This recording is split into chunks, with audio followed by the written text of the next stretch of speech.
Come in. Welcome. I am E.G. Marshall. Welcome to the sound of suspense, to the fear you can hear. What do you think about witches?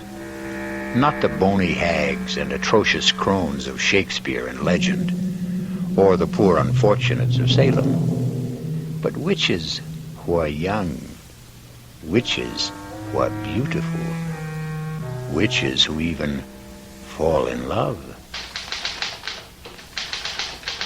Excuse me? Who let you in here? Well, I hope I'm not disturbing you. I'm only trying to make a deadline.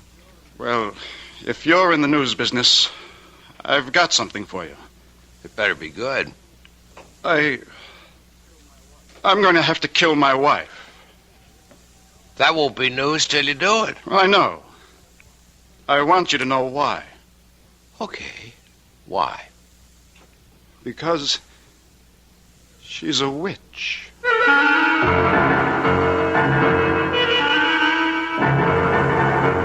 Our mystery drama, I Warn You 3 Times, was written especially for the Mystery Theater by Sam Dann and stars Joan Loring.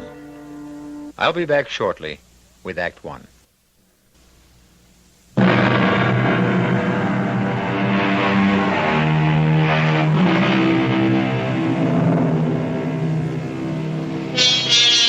It's one of those miserable, stormy nights in the dead of winter. A thick, clinging, wet snow seems determined to smother the entire earth and everyone on it. You'd think that most people would choose the cheerful indoors, a warming fire, a relaxing drink, a comfortable bed. That's the problem with most people. You can't figure them. For instance, consider that line of cars crawling down Main Street, bumper to bumper, skidding, sliding. Where is everybody headed on a night like this? Have we become a race of lemmings? Do we follow some mysterious, unconscious drive? An interesting speculation, but we won't pursue it. We'd better consider the traffic, which has come to a complete standstill. A car seems to be stuck at the intersection. Let's go, sister. That light's green. Oh, officer. Well, what are you waiting for, lady? My husband. Your husband?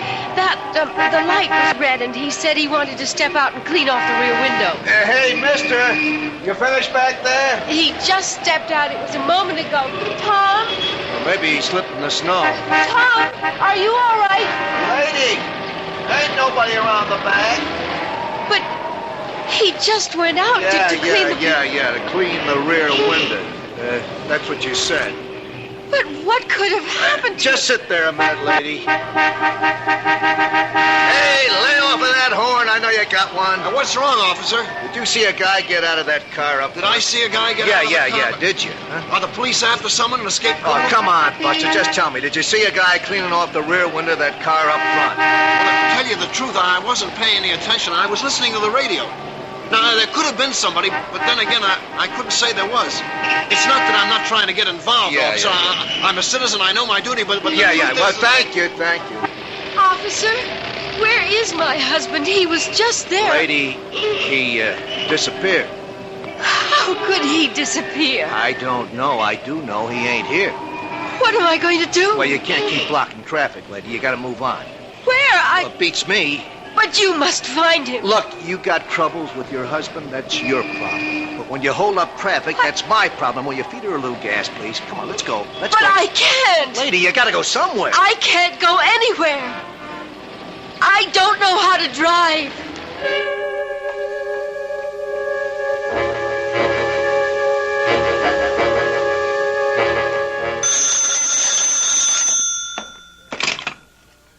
Desk, Lieutenant Carroll. Yeah. Nobody wants this guy, you say? Well, technically, that isn't true. His wife wants him. Okay. Well, look who's here. Lieutenant? You won't win any Pulitzer Prizes around this joint tonight, Peterson. I was hoping you might have a little bone to throw me. Page 1. I'll settle for 2 inches on the bottom of page 38. If you promise to remember 2 R's and 1 L. First name, Irvin. Not Irving. Lieutenant Irvin Carroll. We may have something shaping up. Ah. I don't know where it can go. Everywhere or nowhere. What have I got to lose? Sitting over there on the first bench. Ooh, that's nice. And married. Well, you win, you lose. A very, very weird story. Tell me about it. No. Let her tell you about it. Why don't you ask her? Excuse me. Oh. My name is Fred Peterson. I'm a reporter for the Union Messenger. Oh, no, I don't want to talk to a reporter. Why not? Because Because you're afraid? Why? Could you put Tom's picture in the paper? Well, that depends. Has Tom done anything? He's disappeared. Well, we'd need the how, the when, the where. The when? About an hour ago. Where? On Route 986 at Main Street. How? I don't know. You see, we were driving south. It was snowing hard, and he said, I can't see out the rear window. The light was red. He stepped outside to wipe it off. He didn't come back. Where did he go? I don't know. Well, where could he go? I don't know. In that snow. And there's nothing around there? Could you give me a why? I can't imagine. I don't know what to do. I sit here waiting. Look, my name is Hetty Parsons. Tom and I, we've been married 5 years. We don't have any problems. I mean, we're very happy. If you print his picture in the story, maybe someone will see it who can help us. Excuse me a minute. Well? Yeah, I think I'll run with it. I don't blame you. I was always partial to girls with honey-colored hair and baby blue eyes. Ah, so you noticed, too. Have you run a check on her husband, Tom Parsons? Well, he's not one of the known bad boys. No record at all. And what did she say he did? He's an accountant. He has his own business in the Barstow building. You looked him up in the phone book? Checks out. They were headed south, huh? That's what she says. If it was a trip, there should have been bags. There were. His and hers? His and hers. How does it look? What do you want from me? I don't solve crimes. I sit here behind the desk. Come on, Lieutenant. Well, this is one for you, Fred. How could a guy disappear just like that? And in that storm. There's no place to go. He could have had a car following in back of them. A friend was driving it, maybe? Well, he had to go somewhere. But why?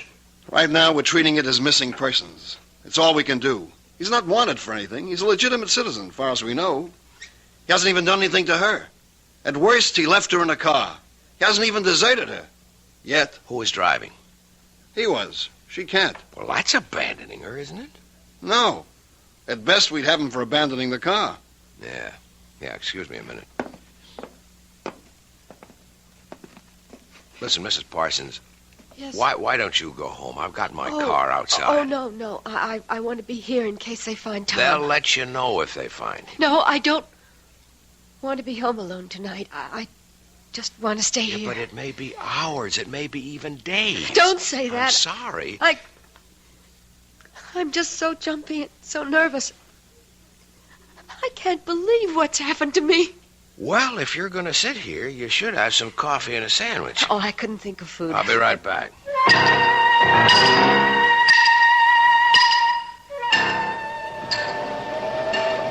Hey there, Officer Dennis. Well, look who's here, the friendly reporter. Yeah, listen, that girl. Yeah, I was going to ask what girl, but I won't. Yeah, I want to start at the beginning. Oh, well, you know, Lieutenant Carroll's got 2 R's, but Patrolman Dennett's got 2 N's. Yeah. What did happen? Well, like she said, he went out to clean the rear window, and he was gone. Anybody see him? I checked the car and back, but who looks, who notices? Where could he have gone to around here? Well, on the south side, you got open fields. On this side, a couple of warehouse buildings locked up. Night watchman? Yeah, he's a retired cop. No sign of anybody trying to break in, to hide, or whatever he may have wanted to do. Okay, so what could have happened to the guy? Well, it's all very interesting, but in 15 minutes I go off duty, and I won't have to worry about it.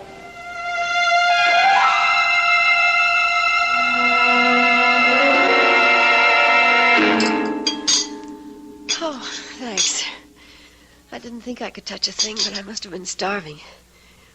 Has there been any word? Yeah, you'll hear the minute they know. Now listen, Hetty, I can help you, but you have to help me. I'll do whatever I can.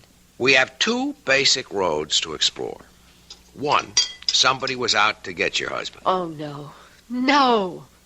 Tom is the mildest, sweetest, most obliging guy on earth. He has absolutely no enemies. That you know about. Tom and I have no secrets from each other. Everybody has at least one enemy. Tom is incapable of hurting anyone in any way. He sounds too good to be true. If he does have a problem, that's it.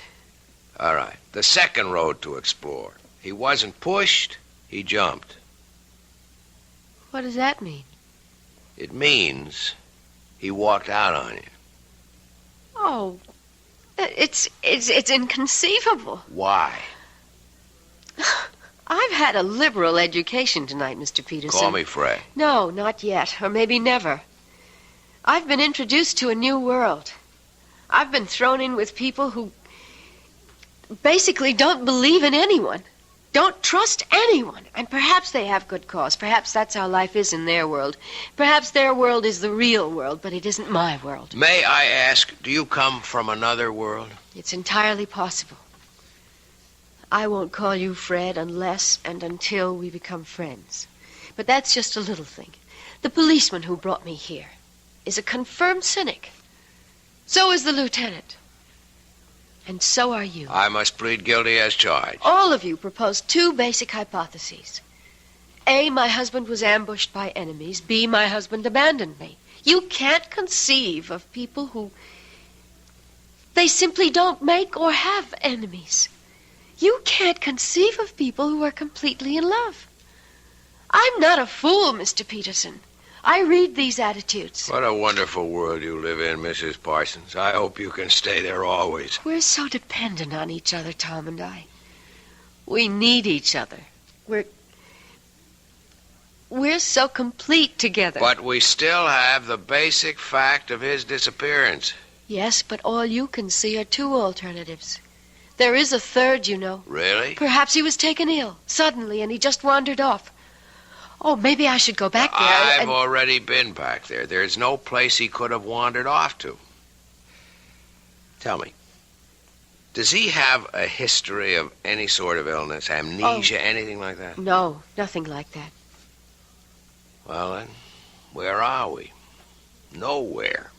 Perhaps you are nowhere, Mr. Peterson. Okay, tell me where you are. I have faith. I believe Tom will be found, or he will find himself, and he will have an absolutely reasonable and rational explanation. I hope so. Hetty! Oh! Hetty! Tom! Oh, Tom, darling. Tom, what happened to you? I was so scared. Oh, darling, you're all right? Hetty, are you all right? Yes. I don't understand. I happened to tune in the news, and there it was. Tom Parsons, accountant, with offices in the Barstow building, had disappeared under mysterious circumstances. Tom, I was so worried. Mr. Parsons was driving with his wife. He stepped out of the car to clean off the rear window, and... Hetty, what did you tell them? I wasn't in the car with you. I was at home. Well, here we have the story of two people who love each other deeply, who trust each other completely. It sounds like the Garden of Eden. But we all know what happened back there in the traffic and the snow. We shall return shortly with Act 2.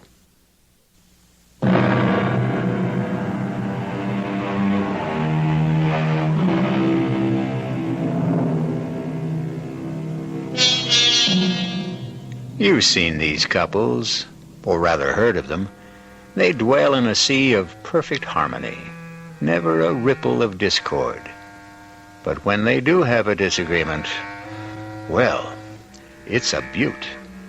Here we have Fred Peterson listening to Hetty and Tom Parsons having a fantastic difference of opinion.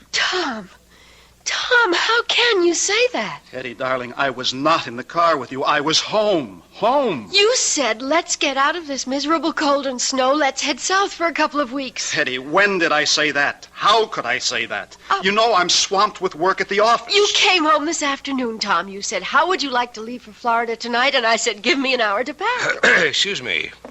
Who's he? Oh, he's just... I'm just Fred Peterson of the Union Messenger. A reporter? Oh, please, don't be alarmed. I assure you it's a thoroughly respectable profession. Well, I see no point in emblazoning this all over the newspapers. Is there anything to emblazon, as you put it? This is a private affair. Tom, tell me what happened. What happened to you after you left me? Eddie, I told you I never left. Tom. How could I have left you? I wasn't with you. Oh, no, Tom. This time I have witnesses.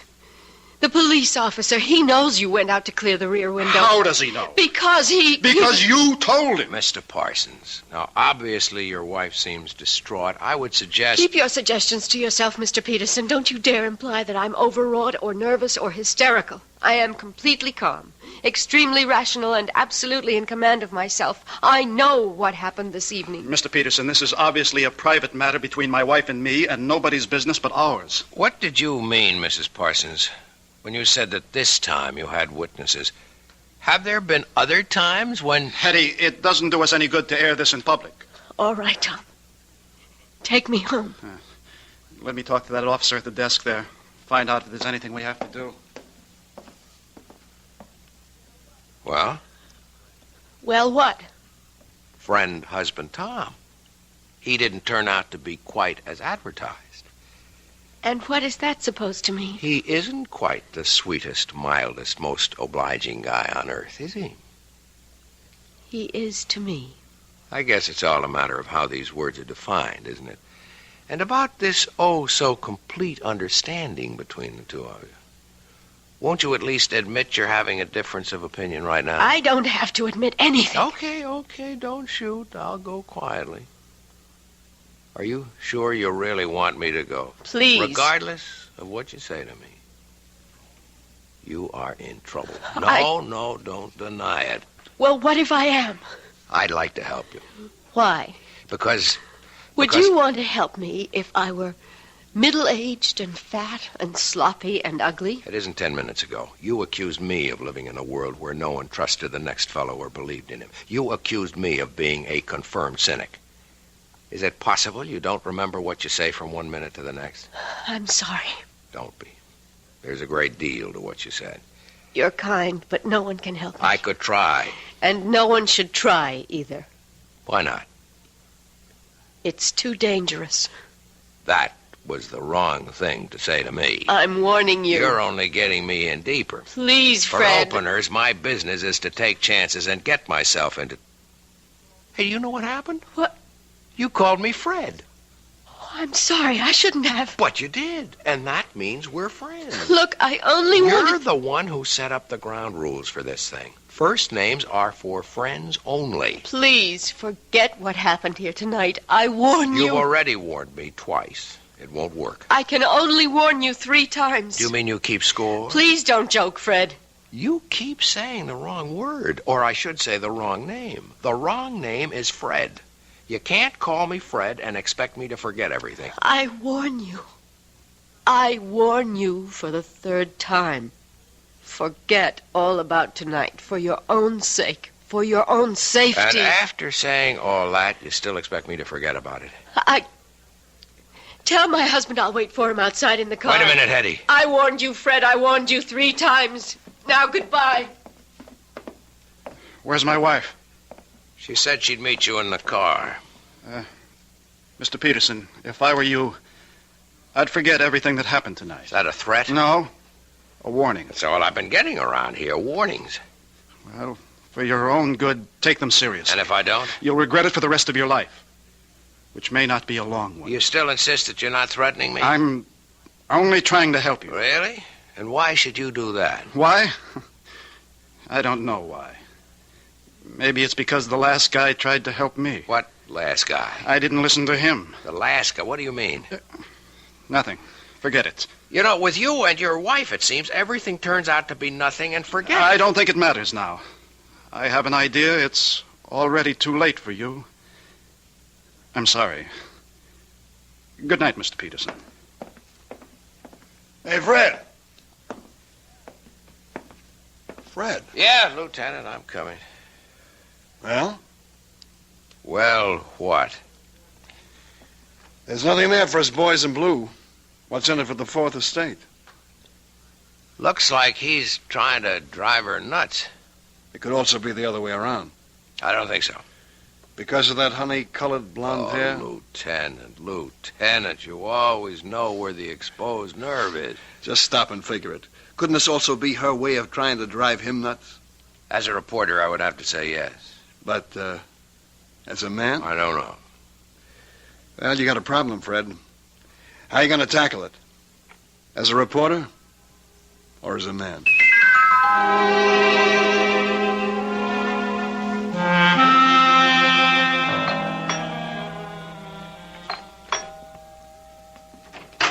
Good morning. Oh, Fred, what are you doing here? Won't you ask me to come in? Well, You could also offer me a cup of coffee. It's been a long drive on a cold morning.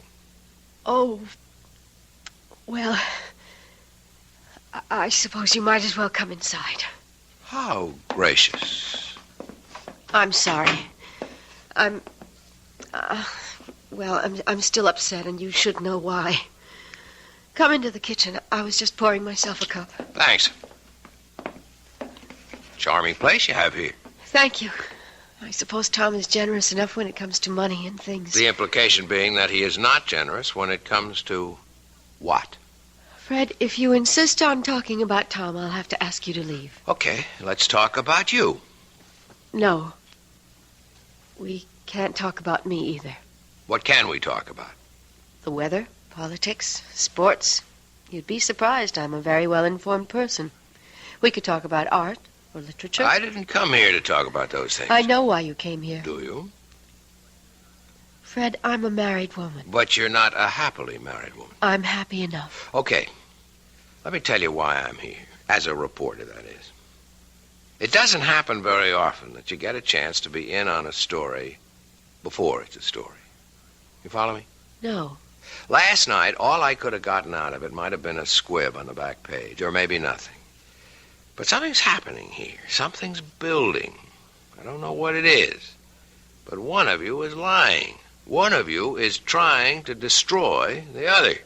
And you think you can stop it? Oh, no, that's not my job. But there's going to be an explosion. And I want to be there when it blows. Because then I'll have a story. And that's all this is. That's all I am to you. A story. I was talking as a reporter. But as a man... Yes? As a man, I'd like to help you, Hetty. Even if it meant losing your story? Yes. I'd like to believe that. Why can't you? I tried to warn you, Fred. Look, we had all that last night. I can't warn you anymore, but remember, I did warn you. Yeah, sure. Don't brush it aside, Fred. Hetty, on the general subject of warnings, I've had a few in my day. From gangsters, from politicians. I mean from people who had clout. But I did warn you. Look, if you want me to, I'll sign a receipt. Let the record show that you warned me. You were right. He is trying to destroy me. Ah, finally. Why? I don't know. Okay, let's go through the standards. Is he after your money? I don't have any. Another woman? I don't think so. Is he tired of you? I don't know. Well, none of this is very helpful. I'm sorry. What was this business you were giving me back in the station house about your perfect marriage, about your perfect husband? Because he is. It's just... Well, now and then he imagines things like last night. What's now and then? Oh, every few months. One time he stranded me up in Maine. Another time we were supposed to go to Europe. He told me he would be delayed and to get on the plane he would make the next one. And there I was, all by myself in Paris. He denied everything. Has he seen a doctor? Yes. And? It hasn't done any good. Is he overworked? Oh, yes. Well, maybe he needs a long vacation. I'm sure of it. It all sounds pretty simple to me, except for one little item. Why have you insisted on warning me? Because it was the right thing to do. I don't understand. First, you imply that everything is so simple. Then, when I start to believe it, you drop a little suggestion that throws me off balance. I can't seem to get anything definite out of you. Oh, but you did. What was that? A warning.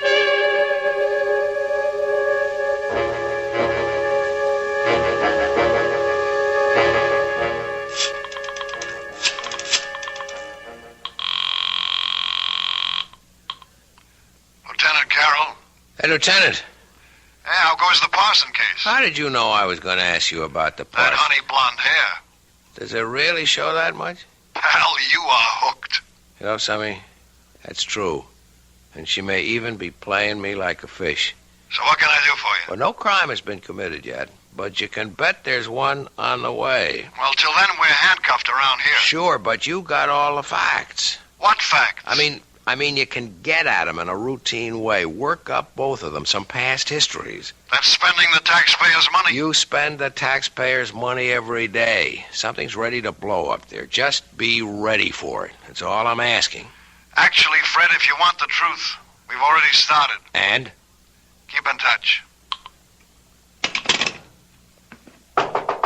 Yeah? They said you're in this office. Well, look who's here. Tom, the piper's son. Come on in. Sit down. Mr. Peterson, I've decided to tell you everything. Because I know you're in love with my wife. Oh, wait a minute. Now, there are all kinds of meaningless expressions. Wait a minute, see here, hold on, or a few. Let's dispense with them. You can't accuse me. I don't accuse you. I state a fact. Well, then let's be fair. I only met your wife last night. I admit she's attractive. I don't even know her. That's what I told him. That's what you told who? The last guy. The last guy she was married to. I wish I knew how to start this. Well, start at the beginning. Okay. I'm an accountant. You're a reporter. Both of us are men of the world. I mean this world. You live on facts. I live on figures. So how can I tell you? How can I expect you to believe me when I say that Hetty isn't a human being at all? She isn't? No. She's a witch.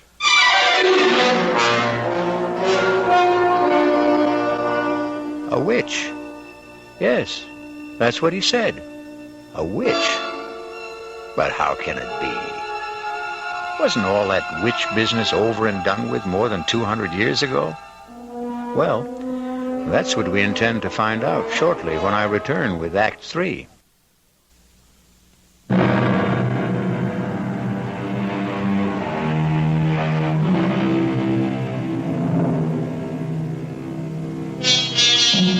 Tom Parsons and Fred Peterson sit in a newspaper office.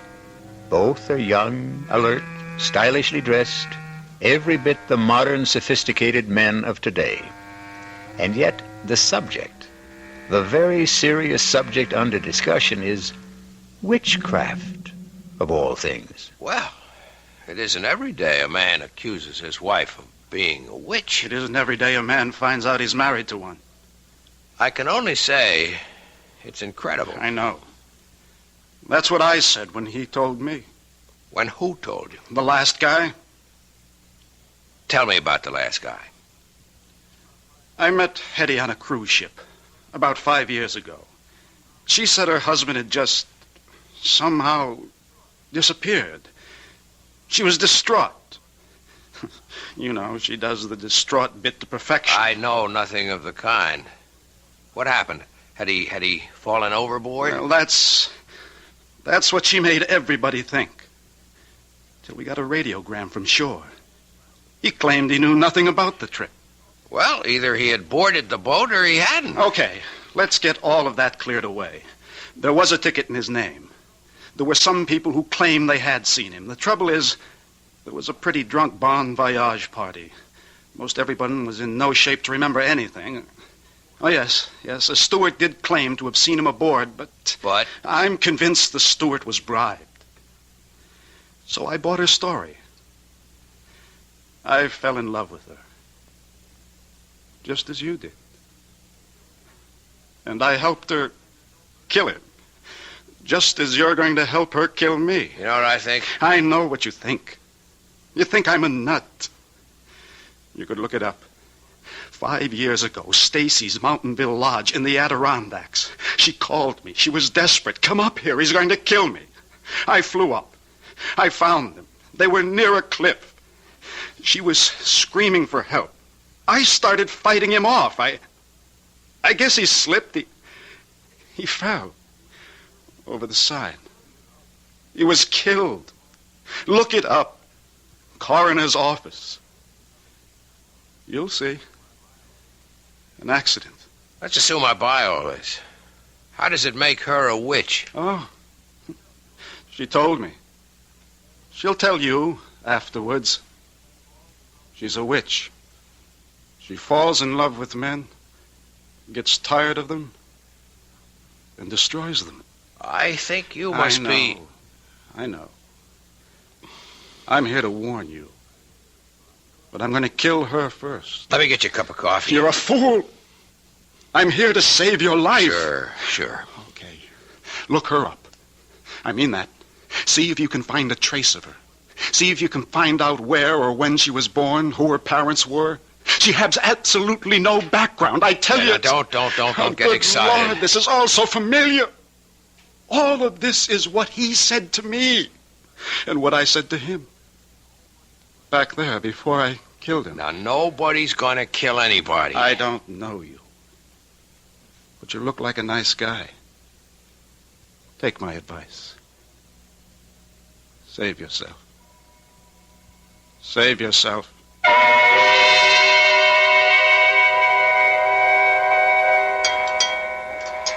I'm not sure I should be here with you tonight, Fred. Well, you wouldn't let me visit you at home. Oh, it just wouldn't look right. Yeah, but it's all on the level. I'm a newspaper man. It's business. I'm doing a story. I had a very proper upbringing.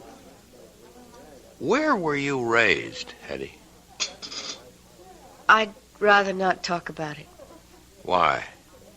Well, I told you it was proper, but it wasn't happy. I shouldn't say this, but there were times when I thought my parents were ogres. Fred, is something wrong? No. Gee, I just hope I didn't spill anything on you. No. I didn't have a happy childhood. I don't like to discuss it. Here's something we should discuss. I spoke with Tom this morning. I think I know what he told you. So far out, I even hesitate to mention it, but obviously he believes it. I insisted that he see a psychiatrist. In fact, we both went. And it's the doctor's opinion that Tom is riddled with guilt. You see, he thinks he murdered Larry. Larry? My first husband. But Larry was a brute. I was very young, and we're really too young to know anything about people. Larry was a drunk. I didn't know that either. And when he had a few, he would abuse me. Well, I shouldn't have done it, but I was terrified. I called Tom, and he came up and got into a fight with Larry, and, well, there was that accident. But why should he get that far-out notion about you? According to the doctor, it had to be something... Well, something he could live with, something that could justify what he did, and he really has a vivid imagination. Strikes me as a very sober-minded person, aside He was from... a lit major at college. He became an accountant because he had to make a living. I don't know what I'm going to do about him, Fred. I've had so much trouble in my life, and he's really a wonderful guy, and I love him. Why does he want to destroy us? Why should he have a guilty conscience about Larry? Whatever happened was in self-defense. Well, look, everything will turn out all right. Oh, you're only saying that because you have to say something. No, I believe it. Hello? Tom? Yes, it's Tom. But you said you were working late. Well, I am. I just took a break for dinner. Join you? Please. Fred, you obviously didn't hear a word I said this morning, did you? I heard every word. Heard them all and listened to none? Tom, you're not well, and I think we should... Oh, I know what you think. You think we should go away for a rest and all that. Forget it. I know what I have to do, and I'm going to do it. Poor Fred. I feel sorry for you. You're in love with her.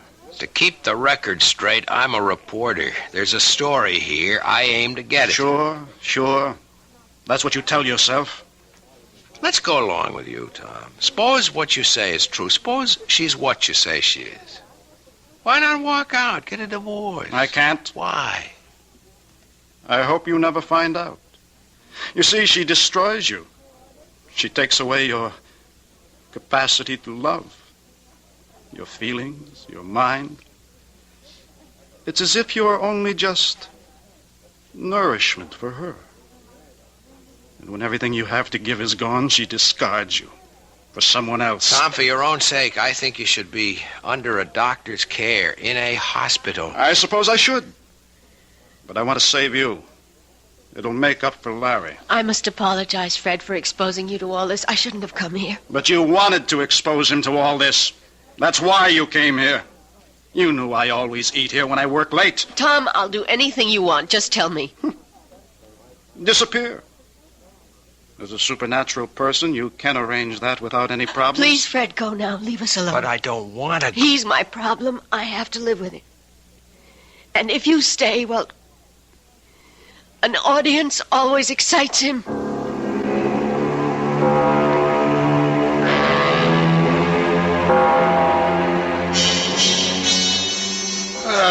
Now, look who finally showed up. What happened to that Nobel Prize for journalism you were working on? Lieutenant, there is no Nobel Prize for journalism. Oh, well, what happened anyhow? I got off it all. Couldn't make heads or tails. Well, we're still on it. As a matter of fact, information keeps pouring in all the time. On her? On him. Funny duck. He was always interested in spirits, that kind of thing. He wrote his master's thesis on something called demonology. Well, there's nothing there for me. As a man or a reporter? Both. You know, I've been married 10 years, and I've never been tempted. But if I could be, she could do it. Oh, that dame is something. I'm surprised at you, Lieutenant. But there's hope for you. If what you say about the husband is true, he winds up in the loony bin, and after a respectable interval, she could be yours. That's what's in your mind, right? You are the most cynical person I know. Come off it. We're two of a kind. I'd even wait for her myself. Lieutenant Carroll. Is Fred Peterson there, please? Hold on, I'll see. It's the girl you love. Cut it out. Okay, the girl we love. You hear? Yeah, I guess I'm here. Take it. Hello? Fred, I'm scared. What's the matter, Hetty? Don't ask any questions. Just come to my place. Quickly.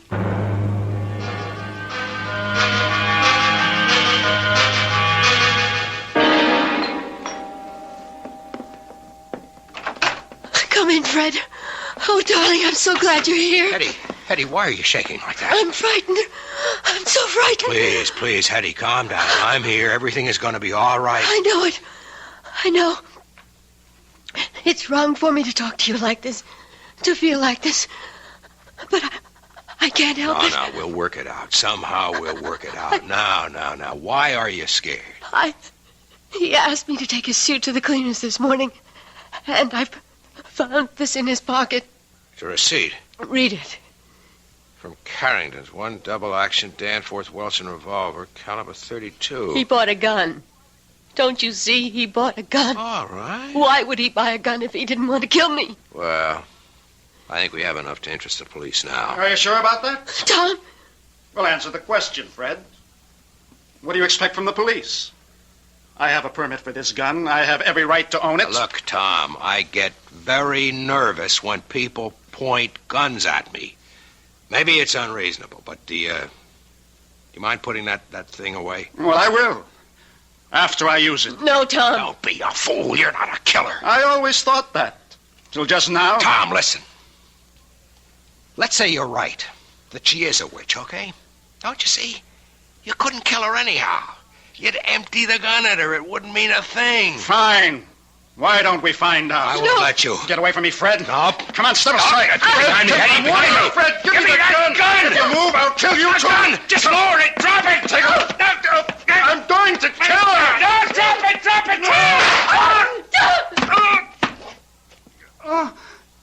Tom! You did it. Again, Eddie. You did it. Again. Call a doctor, Eddie. What for? You poor sucker. You think she's not worth it. You think she's paradise? She is. She is. But it doesn't last. It doesn't last. And then she'll kill you. She'll kill you, too. Tom. He's dead. Tom. You saw there was nothing I could do. I know. Better call the police.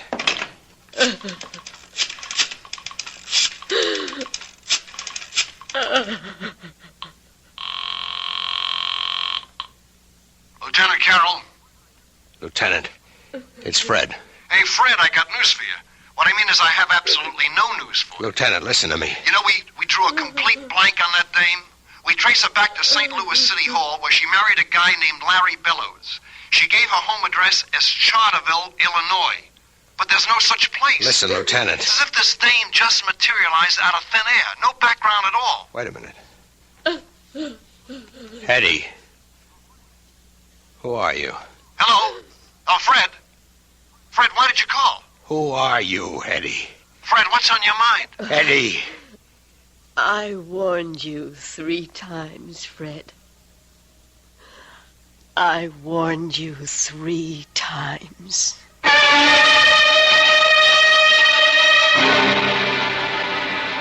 And how many warnings would you have needed?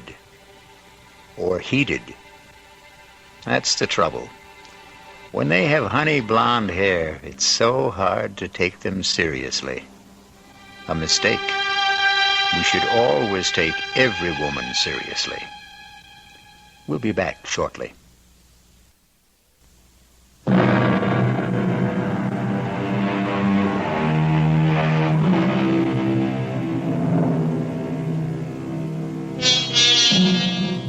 Are there really witches? Everyone must keep his own counsel on the matter. However, if you should happen upon a damsel in distress, and she has honey blonde hair and baby blue eyes, remember, we warned you 3 times. Our cast included Joan Loring, Mason Adams, Tom Keena, Alan Manson, and Sam Gray. The entire production was under the direction of Himan Brown. This is E.G. Marshall inviting you to return to our Mystery Theater for another adventure in the macabre. Until next time, pleasant dreams.